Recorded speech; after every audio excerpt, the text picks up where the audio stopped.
119 TV에 오신 여러분 환영합니다. 저는 스포츠조선 유동혁, 그리고 옆에는 우리 특별 게스트 한번 모셨습니다. 네. 안녕하십니까. 네. 안녕하세요. 저는 KBS와 KBSN에서 농구 해설을 하고 있는 네. 손대범이라고 합니다. 반갑습니다. 네. 손대범 위원은 뭐 워낙 유명하죠. 영광입니다. 그래도 제가 항상 매주 시청해오던 네. 미르농구에 그것도 제가 존경하지 않는 데란다. 존경에 맞지 않는 유동혁 기자님과 지임원사님과 같이 해서 네. 너무나 영광입니다. 우리 손대범 위원이 또 그 지난 시즌 그 농알모수 인정받았지 않습니까? 그렇죠. 네. 네. 플레이오프 다 틀렸고. 근데 그거 맞춘 사람이 없을걸요? 너무 경박했나? 아니 이런 방송이에요. 예. 근데 네. 저는 이제 남녀농구 다 틀렸죠. 남자농구도 그렇고 네. 다 예상외 아니었으니까. 그렇습니다. 저희가 정지욱 기자가 네. 지금 이제 좀 편집장이죠. 네. 정지욱 그 편집장이 했던 그 용병닷컴에서 한 두 차례 우리가 맞대결을 했었죠. 네. 제가 다 졌죠. 부질없었습니다. 정말 뭐 합니까? 그래서 뭐 혹자들은 뭐 봤더니만 도찐개찐이다. 도찐개찐이죠. 농구 기자나 네. 뭐 그냥 이제 청취자나 뭐 비슷하다. 뭐 이렇게. 우리는 그냥 좀 더 즐길 수 있게 그렇죠. 정보를 제공해드릴 뿐이고 네. 원래 틀리라고 있는 겁니다. 그렇습니다. 공은 들고 사실 손대범 위원이 뭐 농구학자 뭐 이렇게 지금 얘기가 나왔지만 저한테는 그냥 농구 잘 모르는 후배. 네, 비록 저한테 판타지 2번 다 지셨지만 맞다. 네, 저한테 지금 상당히 심각한 거거든요, 여러분. 맞아요. 어쨌든 간에 그래도 농자날, 농알못 인정합니다. 제가 농자는 아니에요. 이런 식으로 매기다. 예. 그 이동훈 기자가 살짝 매기는데 손대범 기자가 절 매기는 게 특화가 돼 있어요. 그래서 사실 이제 이전에 박진우 편집장이 사실 그냥 대드는 어떤 시어머니 역할이라면 우리 손대범 위원은 약간 좀 뒤에서 살살 약삽하죠. 신의 역할 뭐 이런 느낌이에요. 예.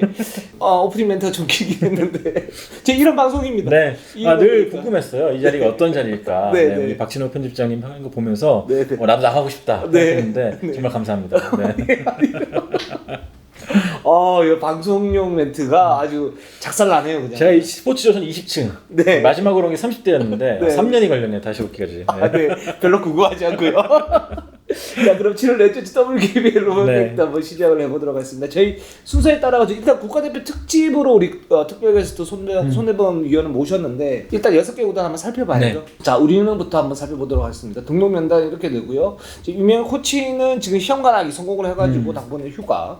그리고 오승인 선수가 지금 시즌 아웃 됐습니다. 네, 얼마 전에 인스타그램에서도 이제 심경을 고백하긴 했는데 네. 박신자컵 끝나고 이제 선수들 걸어 나갈 때 오승인 선수가 한 5발 걷고 서 있다가 5발 걷고 서 있다 하면서 굉장히 좀 낙담하는 그렇죠. 무릎도 아프고 그러니까 낙담하면서 걸어가는 게 되게 마음이 아팠거든요. 근데 좀 아무쪼록 몸 상태 좀 자수술이고 잘 돌아왔으면 좋겠습니다. 그렇습니다. 뭐 시즌 아웃 부상인데 뭐 십자인대 부상 무릎이 좀 좋지 않았다는 선수고 그래서 아마 내년 시즌 다음 시즌에는 좀 건강하게 좀 볼 수 있지 않을까라는 생각이 들고 지금 우리은행은 대표팀 복귀 이후에 이제 짧은 휴가를 주고 본격적인 전술훈련 돌입한다고 그러고요. 8월 말 지역 네. 체력 훈련이 예정이 돼 있습니다. 야산으로 가죠 이제. 그렇습니다. 네. 죽어나겠어요. 자, KB를 한번 가보도록 하겠습니다. KB는 등록선수연대 이렇게 나오고요. 8월 1일부터 강릉 경포대에서 체력하고 코트 훈련 병행을 한다고 그래요. 여기가 사실 국가대표팀도 전지훈련을 짧게 갔다 왔고 효과가 꽤 좋았다고 해요. 네, 그렇습니다. 그리고 U19세 연습 경기 2차례 있고요. 부상자가 지금 염윤아 선수는 이제 뭐 부분 훈련 돌입했다고 그러고 김민영 선수가 허리가 좀 안 좋아가지고 살짝 아직도 좀 재활 중이다 이런 소식이 있고요. 자, 그 다음에 신한은행을 한번 가보도록 할게요. 신한은행은 정상현 감독이 갑작스럽게 전역 사퇴를 했어요. 그러니까요. 네. 또 일본에 가 있던 김단비 선수도 굉장히 마음이 아파했다는 소문이 들려왔는데 네. 박신자컵 때도 안 내려오셨죠 아예. 네, 그래서 그렇습니다. 좀 건강에 좀 문제가 있는 것이 아니냐 그런 우려가 있었는데 아니나 다를까 자진 사퇴를 했습니다. 그렇습니다. 그 신한은행 측에 따르면은 감독 대행은 이제 군하단 수석 코치로 갈 것인가 아니면 새로운 인물을 갖다 선택을 할 것인가 고민을 했는데 일단은 리빌딩이 계속 이어지고 있기 때문에 군하단 코치 감독 대행으로 이제 좀 가자 이렇게 좀 결정이 난 상태고 8월 중순에 지금 양양 전지훈련 계획 중인데 지금 시국이 만큼 지금 미정이라고 그럽니다. 네, 일단은 근데 워낙 가진 자원이 좋고 또 정상회 감독의 컨셉을 누구보다 잘 이해하는 군하단 코치이기 때문에 그렇죠. 저도 감독 대행으로서의 군하단 코치가 어떤 역할을 할지 어떤 역량을 보일지 굉장히 기대가 많이 돼요. 그렇습니다. 지도력도 참 좋다는 얘기 많이 들었거든요. 그렇습니다. 우리 손대범이라고 저하고 이런 그 컨셉이었던 방송은 처음인데 뭐 나름 괜찮네요. 저도 훌륭합니다. 삼성생명으로 한번 가보도록 하겠습니다. 등록 선수 명단이 이렇게 나오고요. 김나연 선수가 무릎 부상 시즌 아웃 됐다라는 거 말씀을 갖다 드렸고, 박하나 선수가 지금 한 6개월 정도 걸린다고 그래요. 네. 그래서 다음 시즌에는 쉽지가 않고, 김한비 선수가 뭐 가벼운 이제 무릎 부상 있다고 그럽니다. 8월 말 전지훈련 계획을 잡고는 있는데 좀 불투명하다고 그래요. 네, 여기가 뭐 얼마 전에도 기사가 났지만 이 배구단 때문에 약간 좀 분위기가 되게 이상해졌죠. 그렇죠. 네, 또 남자 선수들 같은 경우는 특히나 식당도 같이 쓰고 그러다 보니까 또 격리를 피할 수가 없었고, 네. 그래서 아마 좀 뭔가 결정하기 되게 애매하지 않을까 싶어요. 그렇습니다. 네. 삼성생명이 이제 통영적으로 지금 계획을 하고 있다고 그래요. 그래서 BMK와 뭐 삼성생명 그리고 한 팀 이렇게 해가지고 통영 시리즈 만들어볼 계획을 가지고는 있는데, 아, 또 가야겠네. 네, 아. 통영 좋죠. 아우, 너무 사랑합니다. 아. 제2의 고향입니다. 그 통영 손씨예요. 너무 맛있어 음식이 진짜로. 우리 친구야, 선의원이 이런 컨셉이 아닌데 여기 제가 와서 많이 원래 바꿔주는구나. 예. 통영에 출장을 가면 제가 항상 네. 일 때문에 밤새는 게 좀 많았었는데. 그렇죠. 네. 저하고 이렇게 가도 술을 같이 먹을 때 네. 별로 없어요. 점프볼 편집장을 내려놓은 다음에는 일이 좀 줄어들었거든요. 그래서 너무 신나게 놀다 와가지고 일도 했지만 네. 밤엔 너무 신나게 이제 네. 밤바다도 즐기고 혼자 그렇죠. 너무 좋았거든요. 그래서 네. 가겠습니다 가면은. 네, 알겠습니다. 자, 그 다음에 하나원 큐를 한번 가보도록 할게요. 하나원 큐 등록 선수 명단 15명 이렇게 되고요. 고하라 선수가 고관절 회복해서 팀 훈련 합류했다고 그래요. 그 김희수 선수도 발 피로 골절이 있는데 훈련 합류했고, 김혜진, 김하나, 최민수 선수 이렇게 되고요. 송도구하고 연습 경기 있고, U19 대표팀 연습 경기를 가질 생각입니다. 하나원 큐는 지금 전주 훈련 계획이 없어요. 네. BNK로 한번 가보도록 할게요. BNK가 지금 사직체육관 이전 문제가 있는데 부산시에게 요청을 했는데 원래는 7월 24일 정도에 결정이 날 거라고 봤었는데 한 8월 중순까지 지금 미뤄져 있는 그런 상태라고 그럽니다. 그리고 부산시가 지금 문화체육 관계자분들을 일단 모두 다 물갈이를 했다고 그래요. 그 KT 문제 때문에. 네네. 했고 지금 그래서 아마 사직체육관으로 이전하지 않을까라고 지금 얘기를 하고 있고, 이소희 선수 지금 뭐 팀 훈련 정상적으로 시작을 하고 있고, 강하정 시작을 하고 있고, 김한별 손목 방깁사 아직 안 푼 상태에서 9월 말 가세를 한다고 그래요. 네. 뭐 나중에도 얘기하겠지만 대표팀 내에서도 그렇고 관계자분들도 한별이만 있었어도, 그렇죠. 한별 언니만 있었어도 하는 얘기가 되게 많이 났다 그래요. 그렇습니다. 뭐 나중에 얘기를 하겠지만 정말 리바운드에서 좀 많은 공백이 있었었고, 그리고 8월 시즌 전술 훈련을 하고 그다음 9월 전주 훈련 계획만 잡은 중이라고 합니다. 그래서 통영 시리즈 아까 말씀드렸던 그 부분 한다고 그렇게 얘기가 나와 있습니다. 그다음 이제 대표팀 얘기를 한번 해보도록 하겠습니다. 제가 이제 손대문 위원을 부른 이유, 대표팀에 대한 분석. 네. 우리는 나노 분석이라고 그래요. 네. 현미경 분석. 너무 뭐랄까. 제가 약간 좀 이제 시조새 같은 느낌이 있지 않습니까? 그렇죠. 꼰대 네. 같은 느낌이 있어서 현미경 안 된다 이동환 기자가. 우리 나노 분석을 하자. 근데 나노나 현미경이나 저는 이거 원래 정석적으로 하면 정밀 분석, 세밀 분석 그런 거 아니겠습니까? 네, 그렇죠. 예. 그 나노 분석을 한번 해보도록 하겠습니다. 자, 여자농구 대표팀 명단이 이렇게 나오고요. 지금 도쿄올림픽 1차전 열렸는데 스페인에게 68대 72. 잘 싸웠어요. 네. 저는 개인적으로 미안할 정도로 잘 싸웠어요. 저도 사실은 4쿼터 점수차 벌어질 때 여기까지인가? 라는 생각을 좀 했었거든요. 그렇죠. 9점 차, 11점 차까지 벌어질 예. 때 여기까지였나 생각했는데 정말 미안할 정도로 마지막까지 포기를 안 해줬고 정말 좋은 경기를 보여줬고 마지막에 뭐 대표팀 관계자들도 그렇고 모두가 좀 박수 쳐줄 만한 그런 훌륭한 경기력을 보였습니다. 그렇습니다. 그 전주영 감독이 사실 올림픽 최초 국기 종목 이제 여성 감독이었는데 뭐 짧은 시간 안에 굉장히 좀 잘 만들었다 네. 이런 평가를 지금 뭐 1차전밖에 안 했지만 하고 있는데, 손대문 위원 보시기에는 어떤 부분이 좀 잘 됐다라고 보세요? 일단 상대에 대한 준비를 잘해온 것 같아요. 상대의 특성에 따라서 어떻게 움직여야겠다라는 걸 준비가 잘 됐고, 또 대표팀 하면 지난 3년 동안 보면은 벤치 멤버들은 안 뛸 것이 기정사실화 돼 있다. 그렇죠. 난 안 뛸 거야. 그렇죠. 라는 마음가짐이 눈빛에 보였어요. 근데 이번 대표팀 어제 보면 10명이 다 뛰었고, 10명이 뛰었고요. 또 라인업이 13번 바뀌었습니다. 그러니까 그 정도로 최근 몇 년 동안 봤을 때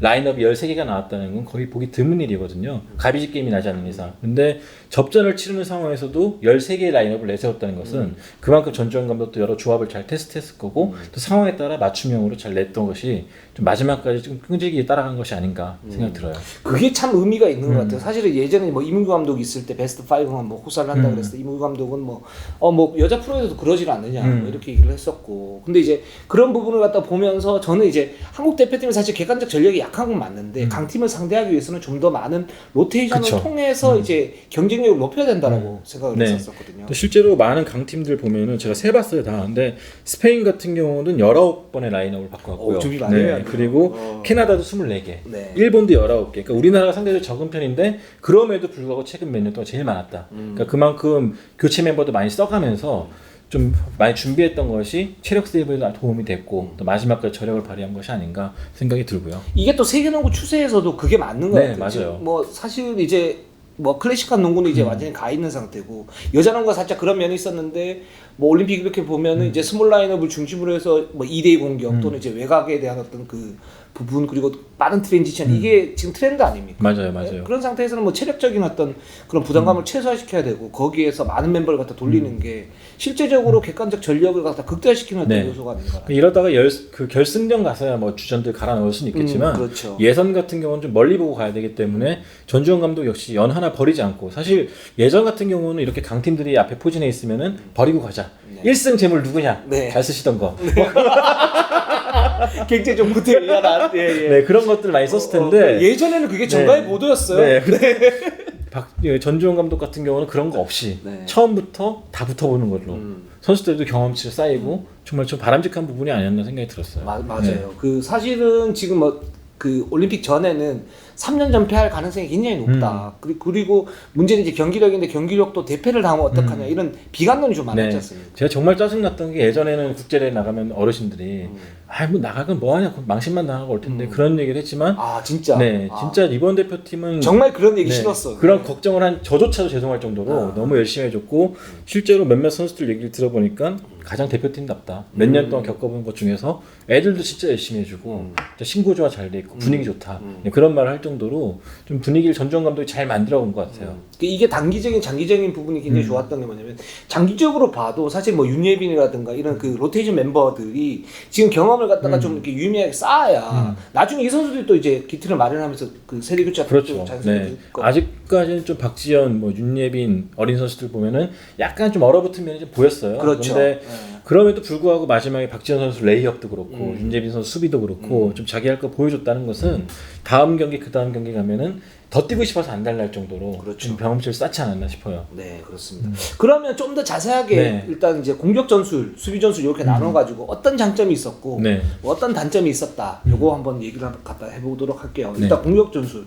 자, 장점 어떤 부분 보이셨습니까? 일단은 골고루 가져갔죠 공격을. 박지수 선수만 바라보는 것이 아니라 예전에는 박지수 선수 볼 투입하고 뭘 노린다거나 그런 부분을 했었는데 2대1 플레이 통해서 미스매치도 만들어보고 또 돌아가지고 3점 슛 찬스도 노려보고 그런 것들이 좀 유기적으로 잘 돌아갔던 것들. 그리고 이 스코어링 표시를 보면은 이거랑 WKBL 거랑 대조를 해보면은요 선수들이 잘 넣는 지점이 다 있어요. 이거 이렇게 보시면 이렇게 공식 홈페이지에 제공이 됩니다, 여러분. 근데 이거랑 WKBL 프로그램에 대조를 해보면은 선수들이 원하는 자리에서 원하는 공격을 했다. 근데 그게 큰 차이점 같아요. 예전에는 좀 밀려가지고 나오다 보니까 시간이 쫓겨서 던지고 그래서 실질적으로 공격하는 선수가 뭐 박지수, 김한별, 그다음에 뭐 강희슬, 그러다가 어쩌다 박혜진 터지고 그게 전부였는데 이번에는 좀 골고루 돌아가면서 공도 만져보고 또 커트인도 해보고 그런 것들이 좀 잘 나왔던 것 같아요. 좀 더 좀 잘 나올 수 있다고 봐요. 왜냐면 박지현 선수 같은 경우는 약간 좀 생각이 좀 많아 보였거든요. 윤예빈 선수도 그렇고 이런 것들이 조금만 몸이 풀린다면은 더 잘 나오지 않을까 생각이 들어요. 그렇습니다. 사실 이제 딱 봤을 때 저는 컨셉이 굉장히 좋았어요. 어떤 컨셉이냐면 그 이번 패턴에서는 2대 공격. 박지수가 나와서 스크린 쳐주고 거기에 따른 이제 움직임, 오프 더 볼 그 스크린을 한 상태에서 이제 모션 오펜스 그 부분도 굉장히 좀 정밀했었고 이 부분을 이제 돌아가면서 이렇게 하니까 스페인도 좀 당황해하는 그런 모습들 갖다 많이 보였던 것 같아요. 그러니까 상대팀의 몬델로 감독이 아시아 농구를 굉장히 잘하는 사람이에요. 일본에서도 있었고 중국에서도 있었고 근데 그 감독도 인터뷰에서 좀 당황했다고 얘기하더라고요. 그만큼 움직임을 굉장히 많이 가져가면서 지난 몇 년간의 대표팀보다 더 활발하고 또 활기찼던 거죠. 그게 가장 큰 차이점 같아요. 맞습니다. 예전 같으면 사실 뭐 박지수 이제 이렇게 포스를 세워놓고 거기에서 볼 주고 그 다음 이제 발을 맞추고 움직이다가 석점 나오면 석점 쏘고 팅하고 나오고 뭐 이런 식이었는데 또 자신감도 들 수가 있는 게 2대2 상황에서 예전에는 상대가 약간의 틈을 줬는데도 머뭇머뭇거리다가 천하의 김단비조차도 아, 좀 그렇죠. 약간 주눅드는 면이 있었어요. 3년을 돌아보면은. 근데 어제 같은 경우는 그런 게 없었죠. 그냥 뭐 약간의 터프샷인데도 불구하고 그냥 올라가지고 그런 것들이 사실 마음가짐에서 좀 차이가 있다고 생각하거든요. 저는 그만큼 준비가 잘 됐기 때문에 자신 있다라는 모습을 보여준 것이 아닌가 싶고 또 부딪혀 보니까 해볼만한 거예요. 그렇죠. 그런 것들도 역할을 준 것이 아닌가 생각이 들어요. 그래서 저도 어제 이제 스페인전을 갖다 보면서 사실 이제 국내 대표팀 선수의 몸 상태가 지금 정상은 아니잖아요. 특히 이제 박지수 선수는 WNBA 마지막 경기에서 발목 다치면서 체력적인 어떤 부담감 이런 부분이 좀 이제 극대화된 상태고 김단비나 뭐 강희수 선수도 이제 그렇게 좋지 않은 그런 상태에서 손발을 맞춰본 그 어떤 시간도 많지는 않단 말이에요. 그런 상태에서 스페인하고 했는데 의외로 굉장히 잘하네. 네. 정말 막 이런 느낌이 들었었어요. 스페인도 사실은 약간 좀 어드밴티지가 없던 것이 사실이에요. 왜냐면은 일본에 도착한 지 얼마 안 됐고 그렇죠. 또 핵심 멤버 몇 명이 좀 은퇴한 상황이었죠. 뭐 샤가이라든지 뭐 그런 선수들이 좀 떠났기 때문에 약간 좀 손발이 안 맞는 상태에서 왔기 때문에 또 스페인이 전통적인 슬로우 스타터입니다. 이기긴 이기는데 굉장히 조잡하게 이기는 겨우겨우 이기는 그런 유형으로 예선 항상 보였는데 어제가 딱 그 여러 가지가 좀 맞아 떨어진 날이었죠. 비록 우리 대표팀이 지긴 했지만 그래도 세계의 강호 스페인을 상대로 선전했기 때문에 좀 얻어간 게 있었고 스페인은 아마도 지금 이걸 좀 다행이라 생각할 수도 있어요. 보약을 좀 네, 먹은 보약을 거죠. 먹은 거죠. 네. 그렇습니다. 그러면 공격 전술에서 좀 이제 뭐 약 단점이라고 그러면 좀 어떤 게 좀 있을까요? 일단은 근데 저는 단점을 좀 찾기 힘들었는데 왜냐면 상대가 너무 잘했고 높았고 압박도 거셌고 전 좀 젊은 선수들이 김정은 선수도 그런 말 했거든요. 그러니까 최윤아나 김정은 선수가 2008년 베이징 때 통할 수 있었던 게 그냥 머리 받고 들이댔거든요. 그렇죠. 그러니까 그런 모습을 조금 더 보이면 어떨까? 젊은 선수들이 뭐 진한도 마지막에 하나 보여줬고 박지현도 보여줬는데 그런 것들을 조금 이제 자기가 좀 보여줬으면 좋겠습니다. 그래야지 이제 변수를 만들 수가 있거든요. 강희슬 선수나 박혜진 선수는 이미 몇 년 전부터 좀 파악이 됐던 선수단 말이에요. 네. 그러니까 이 선수들이 다 할 수는 없어요. 그러니까 3쿼터라든지 박지수 선수가 나갔을 때 득점을 못 만들지 않았습니까? 근데 그럴 때 좀 대비책이 필요한데 그 13개의 라인업 중에서 박지수 선수가 빠졌을 때 생산력이 썩 좋진 않았어요. 맞아요. 물론 이제 마지막 1분에 몰아치긴 했지만 그건 어디까지나 상대가 좀 방심한 면도 있었고 마지막에 나왔던 그 여분의 에너지 뭐 그런 것들이 좀 버프를 받았던 거지 전반적으로 크게 봤을 때는 박지수 선수가 없을 때 어떻게 풀어갈 것인가. 그거 물론 쉽진 않을 거예요. 물론 말은 쉽지 해도 박지수 선수가 없는데 어떻게 하겠어요. 근데 그 상황에서 어떻게 풀어갈지 젊은 선수들이 달리지 않았나 생각이 듭니다. 그렇습니다. 그리고 사실 이제 4쿼터 초반 중반에 좀 나왔던 그 체력이 좀 떨어지면서 이제 좀 트랜지션이 좀 늦어졌죠. 늦어진 상태에서 이제 스페인의 압박 수비가 나오니까 거기서 공격이 좀 못 풀어가는 네. 부분. 그러면서 이제 공격이 좀 단순해졌죠. 박지수한테 이제 볼을 투입하고 옛날 농구로 좀 돌아가는 네. 그런 모습들이 보였는데 뭐 그건 이제 체력적인 어떤 부담감, 객관적 전력의 한계 뭐 이렇게 볼 수 있고 칭찬해주고 싶은 거는 사실 우리가 단점 얘기했는데 칭찬하면 그렇지만 워낙 잘 싸웠으니까 그 11점 벌어진 상태에서 막판까지 좀 쫓아가면서 그쵸. 뭔가 했다라는 거 이 부분은 굉장히 좀 그리고 칭찬드립니다. 타임아웃도 적절했죠. 네. 약간 넘어갈 만한 무렵에 상대에게 줄 법한 무렵에 타임아웃 딱딱 불러가면서 했고 스페인이 보면은 지난 한 열 몇 번의 대결에서 한 제 기억은 15번 대결하지만 13번은 상대를 60점 초반, 50점대로 묶는 강팀이에요. 네. 근데 그런 스페인을 상대로 70점에서 1점 모자는 69점 넣었다는 거는 굉장히 잘한 겁니다. 그렇습니다. 네. 그렇기 때문에 그 기세 넘어갈 무렵에 조금만 더 대처를 잘했다면은 더 훌륭한 경기를 치르지 않았을까? 아쉬움이 남죠. 네, 그렇습니다. 저도 이제 막 방송을 하면서 사실 이렇게 비판을 많이 했지만 이렇게 극찬하는 이런 방송 너무 좋네요. 기분이. 낯설죠. 사실 대표팀 얘기하면서 네네. 지난 몇 년 동안 좀 다른 기조로 가고 있고 또 실제로 저도 항상 경기 끝나면 이제 친구들이나 지인들한테나 기자 동료들한테 받는 문자가 둘 중에 하나죠. 야 오늘 되게 잘한다. 혹은 야 왜 그러냐. 근데 항상 왜 그러냐 항상 압도적으로 많았는데 맞아요. 어제는 막 난리가 났었어요. 이 정도면은 볼만하다. 네. 맞아요. 저도 이제 막 문자를 받으면 야 한국 농구 왜 그래? 그럼 내가 뭐 어떻게 나한테 알아? 그래? 그렇지. 이랬는데 예. 굉장히 좋았습니다. 네. 예, 좋았고. 자, 그럼 수비 전술을 한번 보도록 하겠습니다. 일단 그 한국의 수비 메인스트림 어떤 네. 거였습니까? 일단 사실 지난 몇 년 동안 한국 여자농구의 수비를 보면은 3-2에서 거의 안 바뀌었죠. 그렇죠. 지역 광고 네. 너무 많았어요. 스페인을 만나든 중국을 만나든 영국을 만나든 3-2였어요. 근데 한번 어느 경기는 40분 내내 3-2였죠. 근데 어제 3-2 거의 안 썼죠. 네, 거의 맨투맨으로 갔는데 스위치 맨투맨. 사실 외곽에서도 계속 스위치해가면서 비슷한 신장들이니까 스위치해가면서 상대가 좀 잘하는 걸 못하게 했죠. 외곽 슛 같은 것도 그렇고 인사이드 침투도 그렇고 굉장히 잘 막아냈고 근데 그런 부분에서 좀 성공했다고 봐요. 그렇습니다. 왠지 체력 소모가 굉장히 큰 수비법인데 이 부분을 이제 잦은 교체를 통해서 로테이션을 통해서 해줬다는 것. 그리고 무엇보다 박지수 선수에게 부담이 컸을 텐데 그런 박지수를 1쿼터 막판 2분 동안 앉혀놨다는 것. 그렇죠. 네, 그것도 굉장히 컸다고 봅니다. 아, 그 부분도 굉장히 중요했고 뭐 손대범 위원의 말을 갖다 좀 이제 바꿔서 얘기하면 야구로 치면 야구 잘 모르잖아요, 그죠? 네, 야구는 안 보고. 그렇죠. 야구 잘 모르는데 야구로 치면 이제 그 패스트볼 직구와 이제 변화구가 이제 적절하게 조화가 되는데 그동안 이제 한국 농구는 변화구만 너무 많이 던져가지고 그쵸. 네. 변화구만 노리고 있는 그런 상태에서 걸릴 수밖에 없는. 근데 지금 이제 전준호 같은 경우는 좀 정면 승부를 하면서 이제 패스트볼을 쓰면서 약간씩 변형을 주는 그런 모습도 약간 보였기 때문에 이 수법이 사실은 어떻게 보면 앞으로 국제 무대에서 써야 그렇죠. 될 스탠다드가 아닌가. 남자 농구도 그렇고 여자 농구도 그렇고 다 스위치로 가거든요, 요즘에는. 맞아요. 스위치로 가고 볼핸들러를 압박하는 식으로 좀 바꿔가고 있는데 그런 부분을 좀 따라가야 돼요.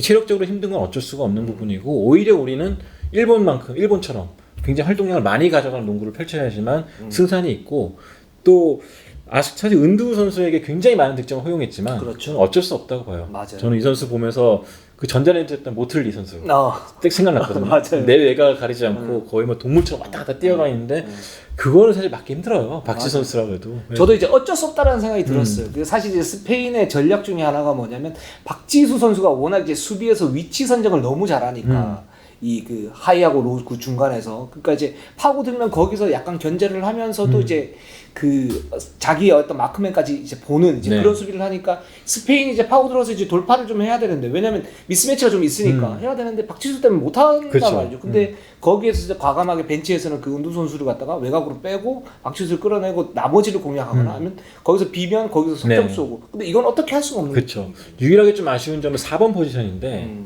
이 배윤 선수도 열심히 해줬고 김정은 선수도 열심히 해줬지만 한계가 있었죠. 그렇죠. 라우라 길 선수가 옆에서 거의 14득점, 16득점, 14리바운드 기록했거든요. 네. 이 선수가 이 선수에게 좀 많이 털렸어요. 이 선수가 살림꾼이었어요. 네, 이 선수가 왔다 갔다 해주면서 좀 해준 것을 통제하지 못한 게 좀 아쉬웠는데 신장의 차이라든지 뭐 경험의 차이, 또 몸 상태의 차이를 생각해 보면은 진짜 어쩔 수 없었다. 사실 저는 김정은 선수 코트에 딱 섰을 때 눈물이 좀 났어요. 왜냐면은 이 선수 다칠 때 제가 했어요. 아, 그렇죠. 저는 딱 넘어지는 순간 이 선수가 그렇게 울고 막 그런 걸 본 적이 없거든요. 이 커리어가 끝나겠구나 싶었는데 다행히 코트에 딱 서는 거 보니까 괜히 좀 코끝도 찡해지고 그렇죠. 멋있더라고요. 그래서 그것도 올림픽에 나와서 네. 사실은 안 나와도 될 수 그렇죠. 있는데. 네. 그래서 그 모습을 보면서 더 하라고 왜 최선을 다 못했냐 그런 말 못하겠더라고요. 맞아요. 네. 맞습니다. 근데 이제 하나 좀 아쉬웠던 점은 뭐냐면 이제 그 어떤 객관적 전력의 그 상황 속에서는 정말 최선을 다했는데 여기서 객관적 전력을 좀 더 늘려야겠다. 네. 이런 생각 들었어요. 제2의 박지수, 아니면 뭐 제2의 김정은 이런 선수들이 좀 나와가지고 뭔가 이제 그 플랜 B를 가동할 수 있는 그런 가용 자원이 좀 더 많으면 지금 같은 시스템으로 했을 때 좀 더 강한 경쟁력을 가질 수 있겠다. 라는 생각이 네. 들었습니다. 그래서 좀 예비 엔트리도 좀 넉넉하게 두고 친선전도 치렀으면 좋았겠지만 뭐 코로나 상황도 안 좋았고 실제로 대표팀 이번에는 친선전을 계획했다고요 실제로. 네, 뭐 청주에서도 계획했었는데 코로나 때문에 좀 안 됐죠. 네, 그렇게 해서 그 전에 사전에만 해도 좀 몸 부딪히는 거라든지 그런 거 좀 알고 갔으면은 우리 젊은 선수들이 조금 더 유연하게 대처하지 않았을까 싶은데 그런 게 약간 아쉬웠어요. 그렇죠. 네. 그리고 앞으로는 이제 그런 경험들을 갖다 좀 더 친선전에 이런 거 많이 해가지고 이 사태가 끝난 이후에 많이 해가지고 이 젊은 선수들도 경험을 좀 네. 쌓고 그 좀 당황해하는 모습들이 있었어요. 사실은 국내 리그에서만 하면 이제 외국 선수도 지금은 없으니까 뭐 리치가 좀 더 길고 네. 이런 부분이 사실 그런 위치 지정이 있거든요, 그렇죠? 이제 그런 부분에서 좀 이제 당황해하는 모습들이 있었는데 그런 이제 어떤 친선전의 어떤 경험 이런 부분을 좀 더 싸우면 충분히 해볼만하다. 맞습니다. 특히나 이번에 뭐 U19 대표팀이 보여준 저력을 생각하면은 네. 이제 뭐 이 선수들이 헝가리 가가지고 어떤 모습 보일지 모르겠지만 굉장히 큰 가능성을 남기고 보여줬잖아요. 네. 그러니까 그런 선수들이 더 큰다면은 더 재미있는 농구가 되지 않을까 생각이 들더라고요. 그렇습니다. 그리고 이제 세르비아와 캐나다의 경기가 남았습니다. 네. 이 경기도 사실 쉽지는 않은 경기인데 네, 맞아요. 일단 전주현 감독이 이제 세르비아 캐나다 경기를 갖다 보면서 세르비아가 역시 유럽 챔피언이 될 만하다. 2조에서 가장 세다라고 얘기를 했고 결국 이제 세르비아가 캐나다를 이겼어요. 네. 넉 점 차로 이겼고 캐나다 같은 경우에는 전주현 감독 평가로는 미국이 한 1.5분 보는 것 같다. 맞아요. 네. 그런 얘기를 했어요. 예전에 남자 농구, 여자 농구, 남자 농구를 예를 들어 보면은 우리 남자 농구 대표팀 감독님들한테 제가 가끔 캐나다 농구를 보여드리면은 길거리 농구, 막농구, 뭐 그 할렘 농구 막 그랬어요 실제로. 근데 그럼에도 불구하고 잘했던 것은 워낙 운동력이 좋고 그렇지. 1대1 기술이 그래도 좋기 때문에 아시아 팀들은 쉽게 발랐죠. 네. 근데 반면에 강팀들을 만나면 무너질 수밖에 없는 게 말 그대로 미국 농구 1.5군. 그러니까 약간 1대1 성향이 강하고 미국 농구처럼 2대1을 많이 하려고 그러는데 좀 정신은 없는 체계적이지 않은 그런 농구를 많이 보여줬는데 이번 캐나다 대표팀 보면은 약간 그런 모습이 많이 보이죠. 이 팀의 그 컨셉 자체가 페이스 앤 스페이스 현대 농구의 기틀을 그대로 따라가는데 이게 색깔은 무늬는 똑같은데 디테일이 좀 부족해요. 지금 현재로서는. 네, 그런 부분을 좀 약점을 갖고 있는 팀이죠. 그 이 팀 같은 경우 이제 뭐 그 트랜지션이 굉장히 강하고 또 이제 그 1대 공격 능력이 굉장히 좋은 그런 선수들이 좀 많습니다. 뭐 좀 자세히 좀 살펴보면 뭐 잘 아시고 계시는 뭐 키아너스 선수가 있고요. 그 다음에 또 백업으로 나와서 19득점 올린 니라 필즈 네. 이런 선수도 있고 그리고 보면 이제 나탈리 어처나 뭐 네. 잘 아시죠? 뭐 많은 분들이 잘 아시죠. 뭐 무득점을 하긴 했지만 네. 이 나탈리 어처나 선수가 어떻게 보면 캐나다의 그 약간 좀 삐걱거리는 걸 기름칠 쳐주는 그런 함지훈 선수처럼 해줘야 되는데 어천하 선수가 지난 6월 달쯤에 무릎을 다쳤죠. 그렇죠. 지금 컨디션이 아직 회복이 안 된 게 왜냐면 사이드 스텝 밟을 때 보면 못 쫓아가더라고요. 그래서 어제는 뭐 카일 알렉산더도 출전했지만 사실 캐나다 같은 경우는 빅맨들이 1대1 통해서 막 득점 올리는 경우는 거의 없어요. 네. 미국 농구랑 좀 비슷하다고 말씀드린 게 이제 키아 널스 그리고 칼튼 브리지트니까 네, 그 선수가 있어요. 브리지 네. 칼튼. 예. 브리지 칼튼. 네. 네. 제 발음이 네, 맞아요. 아직 안 익어가지고. 네. 미네소타에서 뛰는 선수. 네, 이 두 선수가 이제 거의 다 해오는 선수 스타일이에요. 네네. 이 두 선수를 위해 세팅을 좀 해주고, 그다음에 가드가 좀 뿌려주는데, 가드들이 안 풀릴 때는 계속 교체를 갑니다. 어제 같은 경우 운 좋게 원래는 좀 시아콜리 선수가 많이 주전을 맡았다가 어제 같은 경우 좀 안 풀리다 보니까 이제 나이라 필즈 선수가 나왔어요. 근데 이 선수가 슛도 좋고 손질도 워낙 좋은 선수다 보니까 예. 좀 서포팅을 잘해줬죠. 근데 이 팀의 기본적인 장점은 키아널스입니다. 이 선수가 한번 터지기 시작하면은 걷잡을 수가 없어요. 그리고 그래비티 효과라고 그러잖아요. 네. 그러니까 에이스가 딱 있을 때 수비가 좀 몰리면 거기서 빼주면서 네. 뭔가 시리즈 나는 이제 그런 타입의 선수 같아요. 득점이 굉장히 좋으면서도 볼 수 있는 그런 이제 능력을 갖춘 선수 네. 같아요. 에이스. 맞아요. 네. 근데 세르비아가 어저께 잘할 수 있었던 것은 초반에 이 키아널스 선수를 굉장히 못하게 만들었죠. 네. 잘하는 걸 못하게 만드는 외곽슛을 쉽게 못 던지게 하고 또 그 이 선수 장점이 컬 돌아 나와가지고 1대1 하는 건데 나올 때 몸 한 번씩 딱 부딪혀주고 이러다 보니까 가뜩이나 시차 적응도 안 되고 그렇죠. 적응이 안 된 상태에서 짜증이 난 거죠. 그래서 어제 같은 경우 1대1로 좀 무리한 것도 있었고 실책도 많이 쏟아졌고 그러다 보니까 좀 초반에 기세를 잃은 것이 가장 아쉬웠는데 하필 이 선수가 지난 2018년에 우리나라 대표팀 할 때 29점을 넣었어요. 네. 근데 굉장히 폭발력 있는 모습 보였는데 그래서 우리의 관건은 이 선수가 쉽게 공을 못 잡도록 몸도 부딪혀주고 방해를 적극적으로 해주는 게 제일 중요할 것 같습니다. 맞습니다. 손대범 위원이 항상 강조하는 것 중에 하나가 뭐냐면 범핑. 범핑 앤 네. 릴리즈. 네. 끊었다가 했다가 그쵸. 끊었다가 네. 했다. 이거 굉장히 중요하게 생각하죠. 이거 사실은 이게 보이지 않지만 굉장히 중요한 네. 기술이에요. 이게 우리은행 선수들이 제일 잘하는 수비거든요. 네네. 그러니까 전주현 감독이 아마 이런 부분 강조하지 않았을까 싶어요. 전주현 감독님도 이미 오래전부터 대표팀 상대팀들 분석을 해왔기 때문에 아마 이 팀에 좀 신경을 좀 건드리는 게 가장 좋습니다. 그리고 제가 생각하는 키아널스는 아시아 팀들 만났을 때 절대 패스 안 해요. 왜냐면 만만하니까 1대1로 끝낼 수 있을 거니까 그런 모습을 약팀들하고 할 때 많이 보여줬거든요. 자멸하게 만들어야 됩니다. 진짜 그렇습니다. 네. 그래서 캐나다가 사실 이제 그 어떤 가능성으로 치면 1승에 가장 좀 적합한 상대이긴 하다. 좀 그렇죠. 뭐랄까 이제 처음에 분위기를 좀 타고 뭔가 이제 그의 흐름이라는 게 그렇죠, 있잖아요. 그거를 좀 그렇죠. 잡고 가면 그럴 수 있는 구조를 가진 팀이다 이렇게 네. 볼 수가 있는데 쉽지는 않아요. 근데 어천하 선수도 무릎이 안 좋고 네. 또 이 선수들이 어천하 그다음에 뭐 칼튼 브리치튼 그다음에 제 이름 제대로 기억해서 브리치 칼튼, 키아널스 이 세 선수가 동시에 코트에 선 게 거의 3년 가까이 됐다 그러더라고요. 그러니까 어저께 딱 봐도 좀 손발이 잘 안 맞는 모습 보였거든요. 네네. 특히 수비에서 특히 그러니까 그런 걸 봤을 때 약간 좀 덜 다듬어졌을 때 세게 몰아치면 그렇죠. 조금의 효과는 있지 않을까 생각이 그래서 들어요. 흐름을 계속 가지고 가면서 석점이 터진다 네. 이렇게 됐을 경우에는 이 선수들이 이제 뭐 1대1 공격을 하면서 좀 남발하는 그런 모습들을 보이면서 그렇죠. 흐름을 우리 쪽으로 끌고 올 수는 있겠죠. 자, 그럴 때 중요한 게 뭐냐? 리바운드입니다. 사실 캐나다 같은 경우는 1대1로 인사이드 돌파하는 선수 많지 않아요. 빅맨 중에서는. 하지만 뭐 에임이라든지 라타샤라든지 레인 골스인가? 이름 되게 특이한 선수가 있었어요. 네, 레인콕. 쿤네. 네, 이 선수 3명이 리바운드라든지 몸싸움을 기가 막히게 잘합니다. 맞아요. 공격 리바운드 잡고 엔드원을 얻어내고 이런 끈적끈적한 몸싸움을 되게 잘하거든요. 박지 선수가 제일 힘들어하는 상대 스타일이에요. 네. 그러니까 이런 것들에서 미스가 됐을 때 리바운드 싸움, 몸싸움, 박스아웃에서 얼마나 잘해주냐. 그게 제일 중요할 것 같고. 네, 그렇습니다. 그래서 리바운드가 사실은 스페인하고 게임을 할 때도 오펜스 리바운드 23대 7 네. 많이 졌는데 어쩔 수 없었던 부분들이 있긴 하지만 캐나다전에서도 관건 중에 하나는 사실은 이거다. 네. 그러니까 승부처에서 뭐 예를 들어서 잘 막았는데 공격 리바운드 잡은 다음에 이제 풋백 득점을 허용을 한다든가 이렇게 됐을 경우에는 좀 힘들 수 있다. 네. 그런 부분을 좀 조심해야 되고 수비 리바운드도 중요한 게 아까도 말했지만 전형적인 미국 팀이라고 하지 않습니까? 누가 리바운드 잡든 간에 빨리 넘어오는 게 이 팀의 특징이에요. 맞습니다. 속공 마무리도 기가 막히고 그렇기 때문에 좀 적극적으로 좀 리바운드 참여를 해줘야 될 것 같고 실책도 물론 다 하지 말아야겠고 네, 그런 부분이 중요할 것 같습니다. 그렇습니다. 네.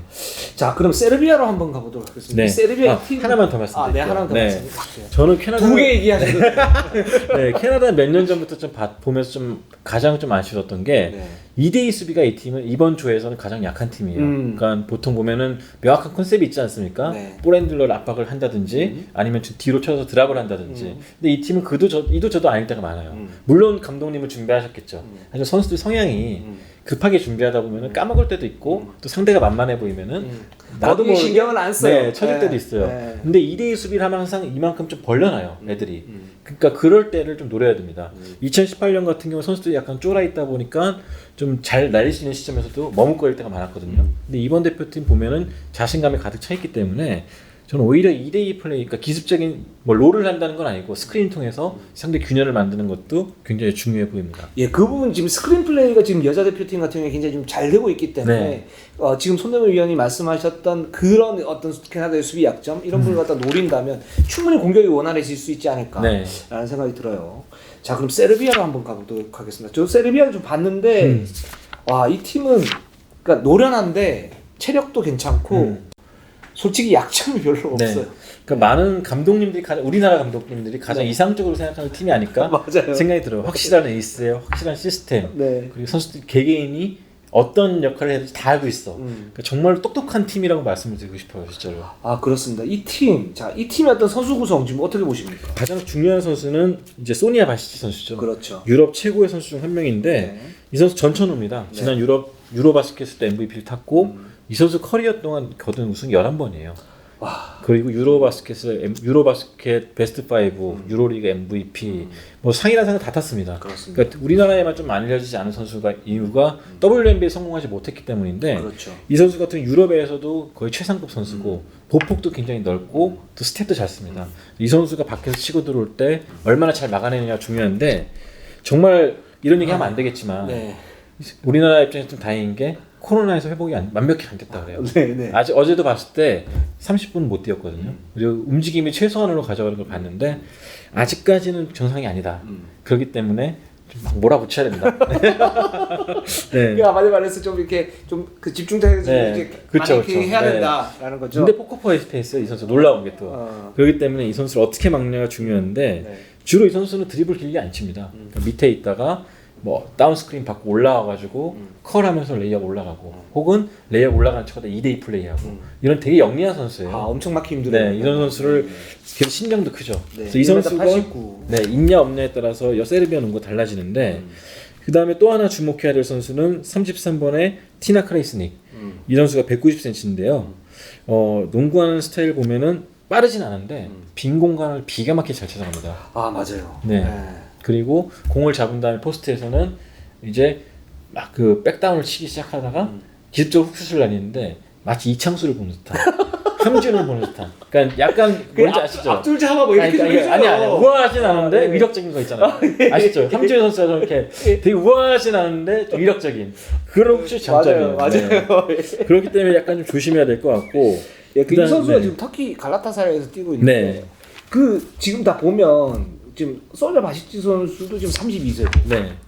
그리고 지금 말씀하셨던 그 티나 선수도 지금 30세. 네, 8, 9년생들이 많아요. 아, 그 황금 세대. 네, 그렇습니다. 그 예전에 이제 2010년 중반 때 이제 네. 세르비아의 어떤 그 황금기를 이끌었던 선수들인데 이 선수들이 뭉쳐가지고 네. 유럽 챔스리그 우승을 갖다가 차지를 했고 그래서 지금 세르비아에서 이 선수들을 데리고 한 예의 골든걸스라고 합니다. 그러니까 예전에 세르비아 남자 농구가 2000년대 중반에 그런 테오도시치 선수라든지 이런 선수 앞세워가지고 골든 보이스라 불렸거든요. 네네. 근데 이 선수들이 요즘에 골든 걸스로 불리는데 그래서 이 바시치 선수라든지 그리고 23번의 다도비치, 크라이스닉, 그다음 이 선수들이 나왔을 때 2대2 플레이나 스크린 플레이가 기가 막히게 잘 이루어져요. 그래서 그런 부분을 좀 조심해야 될 것 같습니다. 그렇습니다. 그 아까 말씀하셨던 다보비치 선수 이면 딱 83이고 이 선수가 2015년도에 이제 유로리그 MVP였죠. 유로바스켓 MVP였죠. 그렇습니다. 네. 2016년도 LA 스팍스 우승 뭐 주역이었고 지금 이제 프랑스 리그에서 뛰고 있는데 그러니까 이 선수들이 대부분 다 이제 10년 이상 이제 맞춰왔던 선수고 뭐 아시아로 치면 이란이 U19를 갖다가 재패를 하고 난 다음에 올라와가지고 네. 빅3가 있어서 하다디를 비롯한 그러면서 중국을 완전 바르고 이제 세계 대회를 나갔던 이제 그런 모습인 것 같아요. 그렇죠. 네. 여기에 이제 좀 안 먹힌다 싶으니까 한 명을 귀화를 시킵니다. 네. 바로 12번의 이본 앤더슨. 이 선수 같은 경우는 미국 출신인데 작년에 귀화를 했죠. 이제 90년생인데 175cm밖에 안 되지만 엄청나게 빠르고 1대1 능력이 있는 선수입니다. 맞아요. 이 선수 같은 경우는 사실 레이업 기술할 레이업 올려놓을 때 보면은 약간 그 동부이천동 길거리 농구에서 보는 듯한 그 플러터는 플러터인데 약간 좀 이상한 그런 있잖아요. 네네. 뭔지 아시죠? 저희 짜가로 좀 배운. 네, 저희 나이 때 아저씨들이 자주 하는 그렇죠. 거죠. 네. 나시 입고 막 네. 하는 거죠. 그런 것들. 근데 다 들어가. 다 들어가죠. 네. 네, 그런 것들이 작은 심장 극복하려고 했겠죠. 네, 그런 것들이 좀 허탈하게 만들 때가 있는데 그런 슈팅이라든지 균열을 만들어서 1대1 능력 이런 게 되게 무서워요. 그래서 이런 것들을 좀 조심해야 되는데 최근에 처음에 귀화할 때 경기를 봤을 때는 혼자 미국 농구를 했거든요. 근데 지금은 세르비아에 녹아들었어요. 그게 무서운 거죠. 네, 그렇습니다. 그런 이제 재능인 선수들이 팀 컬러와 같이 맞춰졌을 때 굉장히 좀 폭발력을 가지게 되는 그런 모습들 갖다 보이고 있고. 뭐 이 선수 딱 봤을 때 제 예전에 제 별명이 영주 신기성 아닙니까? 영주 신기성 아닙니까 제가? 옛날 별명이 살짝 줄어드는데 제가 이렇게 딱 했을 때 저도 이제 농구를 갖다 제대로 배운 적은 없지만 그때 농구를 한창 많이 했었기 때문에 뭐 어떤 특이한 폼들이 있어요. 뭐 그런 모습 보는 것 같은. 맞아요. 네. 잠깐만 근데 그러니까 그런 식으로 이렇게 막 웃는데 빨리 넘어가고 웃으려고 하죠. 네. 그렇습니다.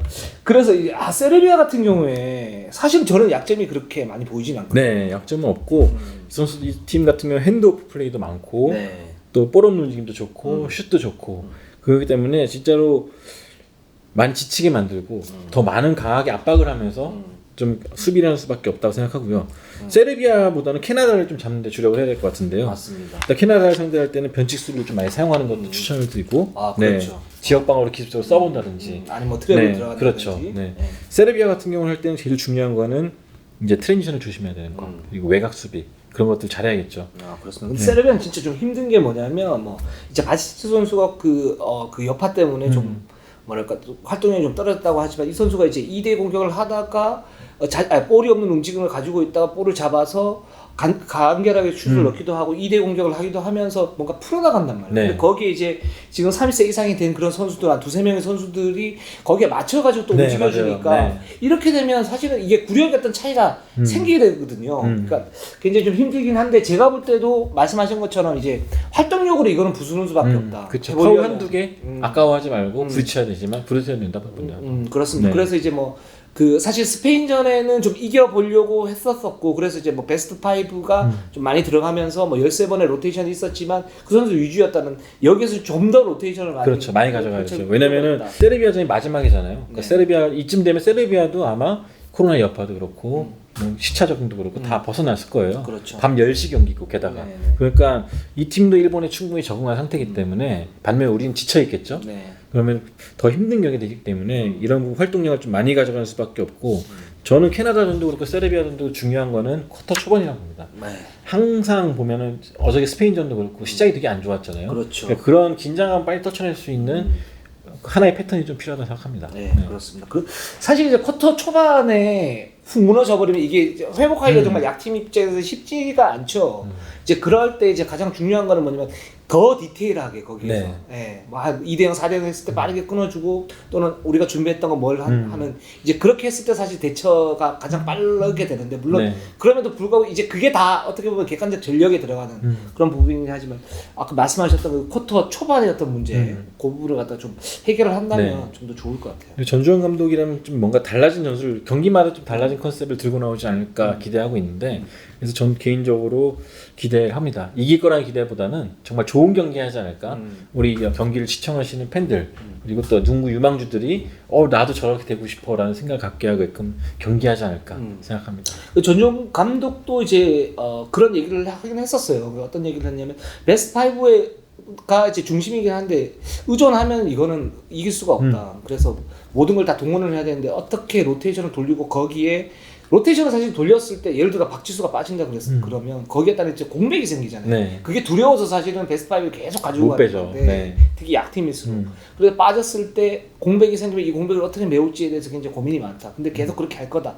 이렇게 얘기를 했으니까 세르비아 캐나다전 좀 유심히 좀 지켜보면 좋을 것 같고 특히 이제 캐나다전 좀 유심히 지켜보면 네. 뭐 좀 더 굉장히 좀 변형 전술이라든가 이런 부분들이 나오면서 좀 잘 싸울 수 있지 않을까라는 생각이 맞습니다. 들어요. 네.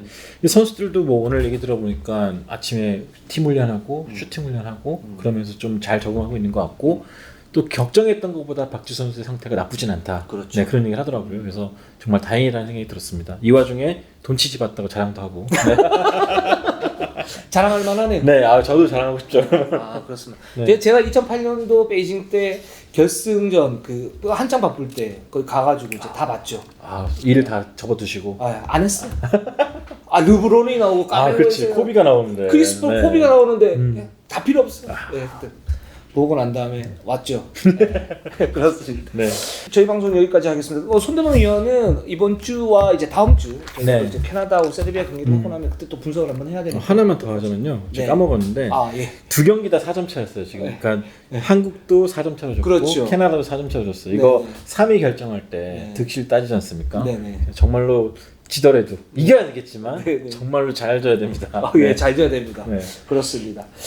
자, 저희 방송 여기까지 하겠습니다. 뭐 틈에서도 손대범 위원 나오셨는데 뭐 다음 주 나오시겠지만 좀 네. 어땠습니까? 정말 산만하고 좋았습니다. 다음 주에는 더욱더 산만한 네. 방송으로 찾아오도록 하겠습니다. 저희는 항상 최선을 다했습니다. 자, 네이버, 유튜브, 구독, 좋아요, 알람. 감사합니다. 감사합니다. 고맙습니다.